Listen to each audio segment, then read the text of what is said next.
As I've been told that we should not direct or show our legs while sitting or sleeping towards the Qibla and towards the Quran. They say that it is a form of disrespecting it. Please guide me.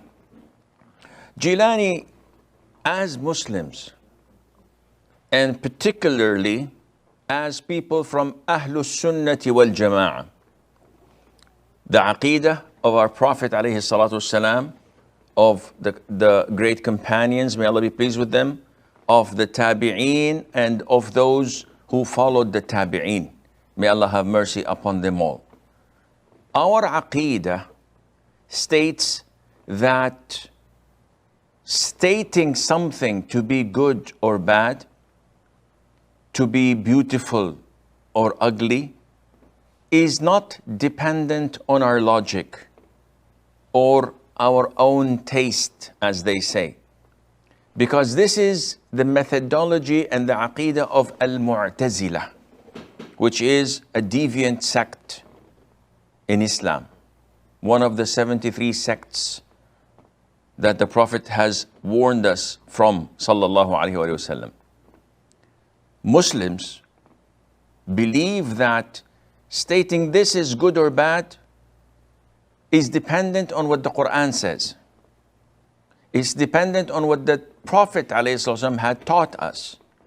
And this is why Islam is not a religion where logic prevails, because logic differs from one person to the other. What you see good, I may see to be bad. It's not something according to our preferences. It is according to the Quran and to the Sunnah. Someone who passes wind is obliged to perform wudu. Someone who burps and gets this wind out of his mouth is not supposed to perform wudu, and if he does, then he would be sinful for innovating. Logically, one says, it's the same air that is coming out from different passages. I said, it is not something for you to decide.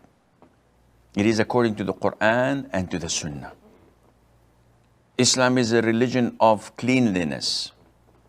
So when you want to pray, you have to wash your limbs 3 times, and you repeat this 5 times a day.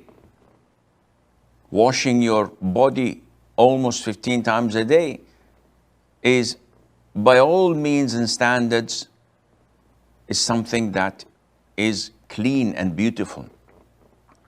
But if I don't have water, Islam tells me to strike the soil once, wipe my face and my hands. Where is the cleanliness? Logically, this is not correct. Logically is not related to Islam in such aspects, because it is a religion of submission, not of, I will not do what you tell me to do until I believe, until I am convinced that it is logical. No, a'udhu billah. This is the methodology of Satan, of Iblis. Allah tells him, prostrate to Adam, and he objects and says, no, I am better than him. You created me from fire while he was created from clay. So I refuse to prostrate to him. So again, Jilani, when we come to an issue as such, which is always prevalent in masjids, when people recite the Quran, they put their backs to the wall and they extend their feet. That is, they extend their legs with their feet directed to the Qibla. And maybe their feet is directed to a place where the Quran is put there and collected. The elders usually come and scold him. You're not supposed to do this. This is disrespectful. This is haram. If your parents were in front of you, would you have done this? If your elders were there, would you put your feet like this? And they give a lot of examples and explanations. With all due respect, again, we have to go to the Quran and to the Sunnah. Is there anything that states or indicates that it is not permissible? Not at all.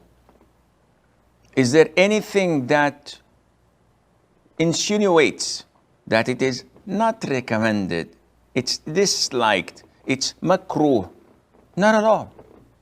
So what to do?